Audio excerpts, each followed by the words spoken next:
ఎండలతో ఎండిపోయిన ఒక చిన్న గ్రామంలో అర్జున్ అనే బాలుడుండేవాడు.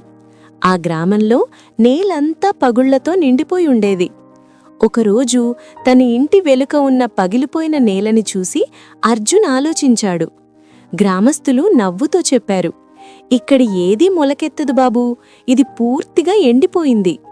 కాని అర్జున్ వారి మాటలు పట్టించుకోలేదు. చిన్న విత్తనాన్ని తీసుకుని ఆ నేలలో నాటాడు.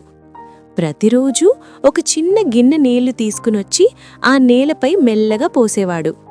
ఎండ తీవ్రంగా ఉండేది. రోజులు గడిచాయి. మార్పు ఏమీ కనిపించలేదు. అయినా అర్జున్ ఆశ విడిచిపెట్టలేదు. అతని నమ్మకం మాత్రం తగ్గలేదు.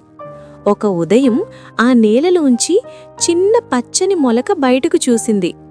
కొన్ని వారాల తర్వాత ఆ చిన్న మొలక పెద్ద చెట్టుగా పెరిగింది. అదందరికీ నీడనిచ్చింది, తీయని పండ్లనిచ్చింది. గ్రామస్తులు ఆశ్చర్యపోయారు. అర్జున్ వైపు గర్వంగా చూసి చిరునవ్వు చిందించారు. ఆ రోజు గ్రామం ఒక పెద్ద పాఠం నేర్చుకుంది. నీతి, ఓర్పు మరియు కష్టపడి పనిచేస్తే ఎంత కఠినమైన నేలనైనా అందంగా మార్చవచ్చు.